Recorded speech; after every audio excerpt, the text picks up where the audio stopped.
friends, it's Marianna and welcome back to my YouTube channel.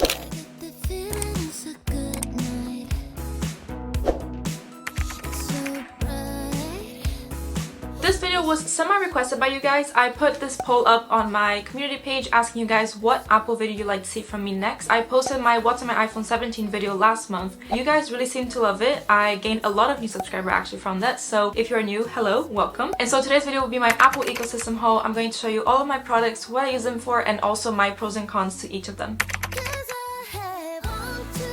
I have an iPhone 17 Pro in Cosmic Orange. As I'm sure you could have seen already, I have the Apple Watch. This is the Series 10 Apple Watch in jet black. I have the AirPods Pro. These, I don't know exactly the generation, but it was the first version that came out with this on it because it's still the Lightning charger, not the USB-C one. I have the iPad mini, the A17 Pro chip one, and I also have here the Apple Pencil, which is technically an accessory, so I'm not counting it as a main product. I do also have a second iPad. This is a 13-inch iPad Pro with the M4 chip. I did forget the color name, if it's like space gray or something like that, but it's in the dark color.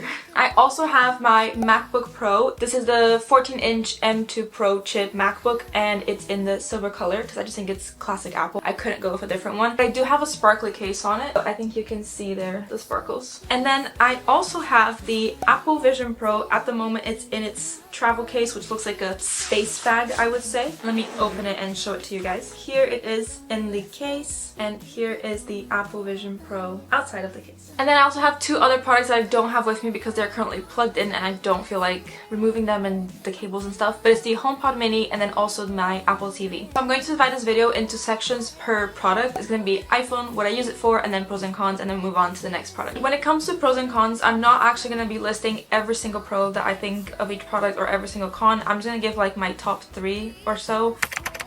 So I'm going to be starting with the iPhone, and I literally use my phone for every little thing that you can imagine. Obviously calling and texting, but I use it a lot for the camera. It is my go-to camera. I also use it for like emailing and searching things up, checking the weather, editing photos and videos, ordering things, shopping. My first pro for the iPhone is definitely the portable size because I went for the Pro, not the Pro Max. So for me, this fits really well in my hand. I can use it one-handed, like no problem. Next, I kind of feel like I mentioned it when talking about what I use it for, but it's definitely the camera. I love the iPhone cameras so much. I think they work amazing. I just feel like it's a great go-to camera. I always have my phone with me, and so that's a huge pro for me. And then my last iPhone Pro kind of applies to all of the products, but it's just the operating system. I feel like Apple's operating system works really well. It's designed beautifully. Just kind of like the entirety of Apple's ecosystem and like philosophy of how everything just works together. That's a huge pro for me. Now when it comes to cons on the iPhone, one of them is battery life, but I feel like that could be just a me issue. I just use my phone all the time, like all day, every day, because I'm doing personal things on it, I'm doing business things on it, creative things on it. So I just feel like I drain the iPhone battery, but again, I feel like that's just because I use it so much and I have so much stuff on it, so I don't know. And then the other one, I mentioned this in my iPhone 17 Pro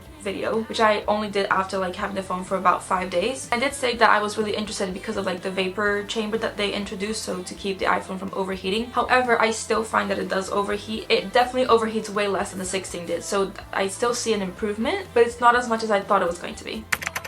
Next up is my MacBook. I also use it for everything except for, of course, taking photos and videos, but it's where I do the majority of all of my YouTube editing and planning and managing files, emails, also obviously watching Netflix and YouTube and stuff like that. And for pros, my first one is the Mac trackpad. It is amazing and unbeatable. Whoever designed the Mac trackpad, thank you so much because it is literally amazing. You can do so much with just your fingers and it works really well. Also, when it comes to Mac, I just think it's super fast and reliable. It is one of my favorite products by far. I could not do what I do without it. Basically, it's just really fast and reliable and it works really well. And my last pro for the Mac is the battery life. I can comfortably go somewhere and work on my Mac for a few hours without taking any breaks and it won't die on me, so I really like the battery life. My only con that I could really think for the Mac is that it's a little bit too heavy. Like, I know it's a MacBook Pro. I've always said that I wish I could be a MacBook Air person, but just the work that I do and the ports that I need, I just couldn't. It has to be a MacBook Pro. So that's my only thing, is that I find it a little bit too heavy, but honestly I think it's beautiful. The design, the Mac, I just love it.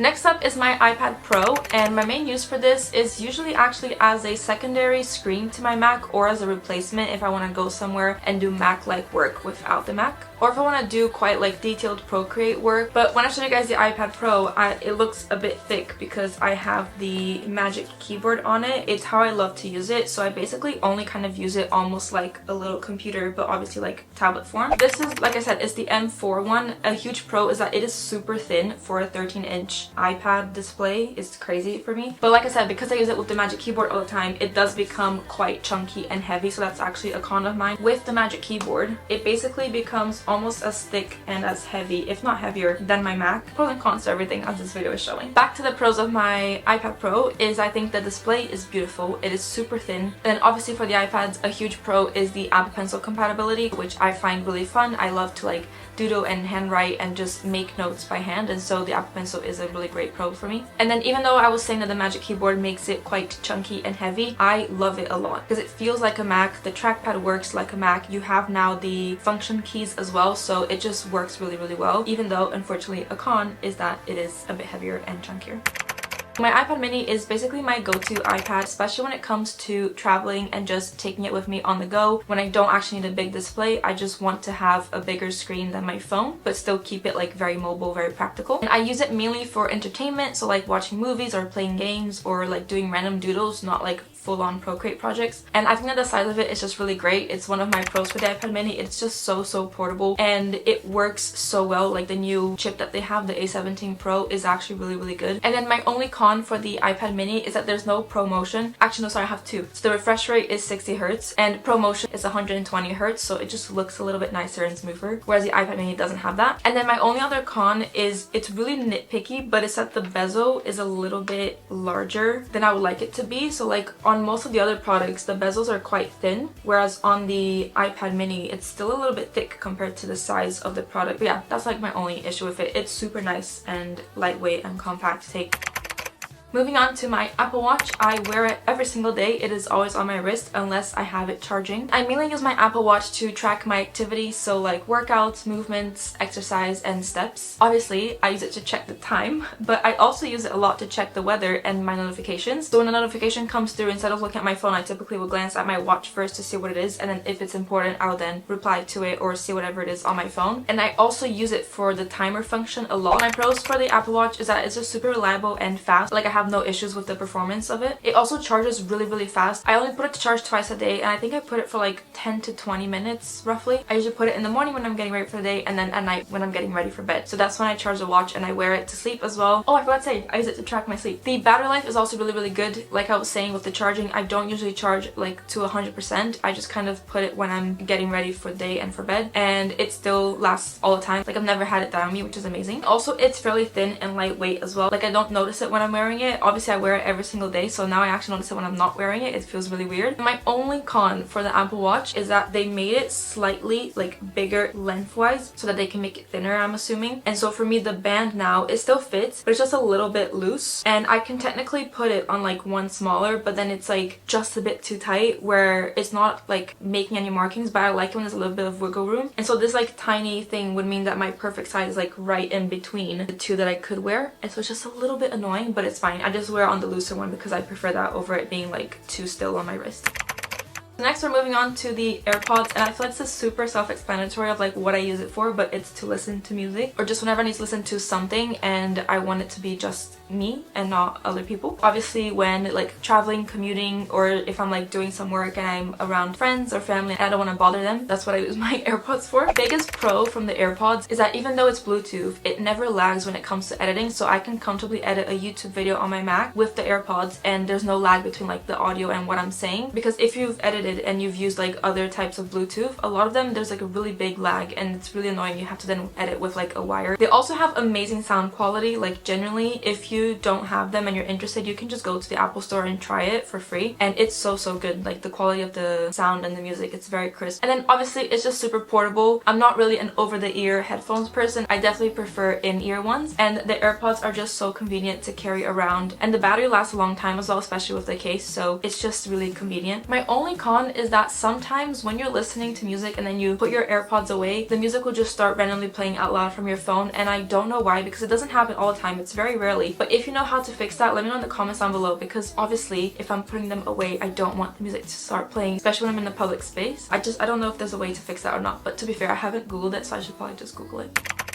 Next up, I'm going to talk about my HomePod mini, which is actually right back there, that little white ball. Unfortunately, I don't use this product, and I don't know if the newer versions or if mine has had any updates, but I stopped using it a very long time ago. I kind of just have it sitting there because I still think it looks cute and I don't want to put it away, and I do want to try and give it a chance again, but it's not my favorite. I still do have two pros. Like I said, I think it looks cute, so that's one of them. And the other one's that when I did use it, the sound quality is generally really good, but unfortunately there are a few cons that just make it not worth using it for me. One of them is that there's too much of a delay when it comes to like me playing or pausing something, and then it takes like 3 to 5 seconds for it to actually play or pause whatever I want it to, and that's really annoying. Actually, the delay is like significant. It also collects dust really easily, like the type of design that it has. I don't know how you can ever stop it from collecting dust unless you're like using a dry cloth on it every day. Like, I don't know, but just the design of it just is like a dust magnet. And then also something that I find a little annoying is that if I need to ask Siri something on like my phone, for example, and it's on the charging dock, the HomePod mini will always overtake that, and then sometimes it says, oh, I can't do that, which is also annoying. And then my last con, which is a like me issue, is just that I use Spotify over Apple Music. It's like one of the very few non-Apple things that I use, so I can't ask like the HomePod to play specific playlists, for example, or find specific songs. It can only connect via Bluetooth and kind of be like a speaker, so I just prefer to carry my JBL around with me. It's like the little tiny portable one, then I can move it room to room as well, whereas this one has to be connected specifically to one outlet. So if I wanted to play music in different rooms, I would then have to either move the HomePod mini or have multiple around the flat, so I just find it easier to use my Bluetooth speaker. Second to last, it is my Apple TV. This is technically a hand-me-down from my family. My parents bought it, I think it was in 2016, and I only use it to screen mirror or to watch Apple TV Plus show. I had the Amazon Fire Stick when I was at uni, and so that's what I used to like make my TV a smart TV. Eventually I want to get like the newest Apple TV and just like have that be my main smart TV setup, but for now I just kind of use it for watching Apple TV Plus shows. So those are literally my two pros for it, is that it's really good for mirroring your Apple products, and it has really nice shows if you are subscribed to Apple TV Plus. And I don't really have any cons for it because I don't really use it, and when I do, it works really well.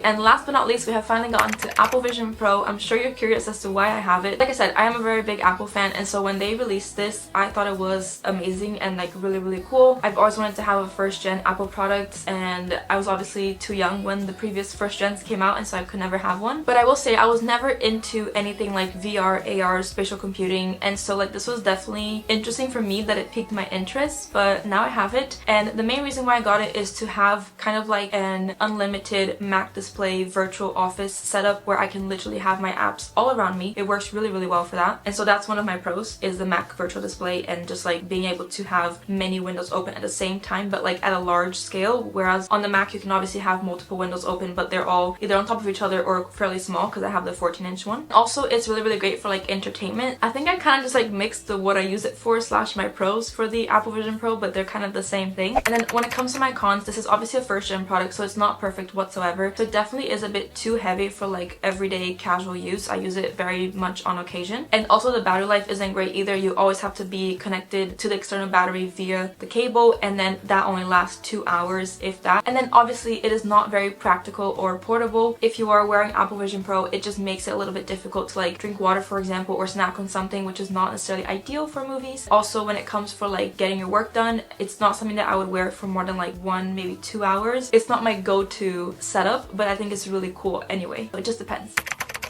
Before we finish off, I also made a list here of all the products and what I use every day, what I use a few times a month, and then what I use on occasion and never use. Every single day I use my iPhone, my Mac, my watch, and my AirPods, like literally without fail. And then a few times a month or a few times a week, I will use both of my iPads. It just depends. I kind of use them interchangeably depending on what I need it for. And then on occasion, I will use the Apple TV and the Apple Vision Pro. And then, like I mentioned earlier, never use would be the HomePod mini for the reasons I stated earlier. But that brings us to the end of today's video. I hope that you all enjoyed. If you did, please leave a like and subscribe down below, as that means so much to me, and I'll see you all in my next video. Bye!